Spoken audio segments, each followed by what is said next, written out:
अस्सलाम वालेकुम रहमतुल्लाहि व बरकातहू। दोस्तों, उम्मीद है आप सब खैरियत से होंगे। आज का जो हमारा वीडियो है वो खुरूज निहाई के हवाले से है।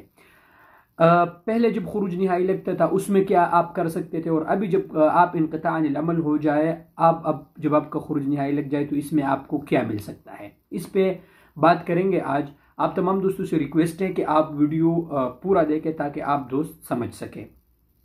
देखिए दोस्तों, सबसे पहले इस पे बात करते हैं कि पहले जब कफील आपका कॉन्ट्रैक्ट ख़त्म हो जाता और कफील आपका खुरूज निहाई लगाता, तो चूंकि आप लोगों को पता है कि खुरूज निहाई में आपके साथ 60 दिन होते हैं। 60 दिन के अंदर आप लोगों को खुरूज निहाई का जो टाइम है उसमें आपने निकलना है, अदरवाइज फिर आप इलीगल हो जाते हैं, क्योंकि वो टाइम एक्सपायर हो जाता है या इकामा एक्सपायर हो जाता है, फिर मशाकिल या उसका गरामा है। लेकिन अभी वही निज़ाम है, लेकिन उसमें थोड़ा चेंजेस है। पहले यह होता था कि कफील जब आपका खुरूज निहाई लगा था तो आप नकल कफाला ट्रांसफ़र नहीं कर सकते थे, या जब आपका कफील खुरूज निहाई लगा था आपका टिकट में टाइम होता, फिर आप जब गायब हो जाते तो कफील क्या करता है कि इकामे में अगर टाइम होता तो खुरूज निहाई को कैंसिल करता। जब खुरूज निहाई को वो कैंसिल करते तो फिर आपका हुरूब देता था, क्योंकि अक्सर दोस्तों खुरूज निहाई लगने के बाद मेरा हुरूब कैसे हुआ, तो वो ये करते थे।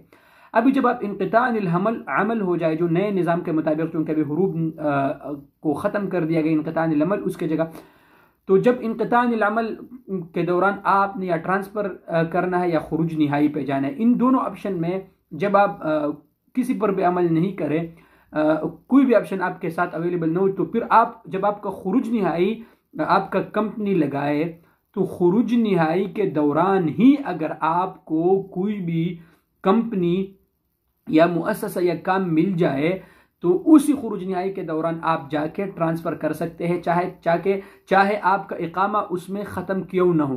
क्योंकि खुरूज निहाई इस बेस पे लगते हैं क्योंकि आप लीगल हो, आप पर कोई भी गरामा ना हो, आपका इकामा वैलिड हो, उसमें कोई ऐसे नहीं है। जब आपका खुरूज निहाई लग जाए और खुरूज निहाई लगने के बाद ही आपका इकामा एक्सपायर हो जाए, खुरूज निहाई जो 60 दिन के अंदर है, तो फिर आप ये भी नए निज़ाम के मुताबिक आप किसी भी जगह जाके आप ट्रांसफ़र ले सकते हैं उसी खुरूज निहाई के दौरान। पहले तो आप नहीं कर सकते थे। अगर आप ट्रांसफ़र खुरूज निहाई के दौरान आप ट्रांसफ़र लेते, कफील को पता चल जाता तो फिर आप मशाकिल होते थे। लेकिन अभी लीगल तरीके से जब आपका खुरूज निहाई लग जाए तो उसके दौरान अगर आपको कोई भी कंपनी मिल जाए, आप जाके किसी भी जगह पर, अगर इनक़ता अनिल अमल हो जाए तब, तो आप जाके किसी भी जगह किसी भी दूसरी कंपनी में आप ट्रांसफ़र ले सकते हैं।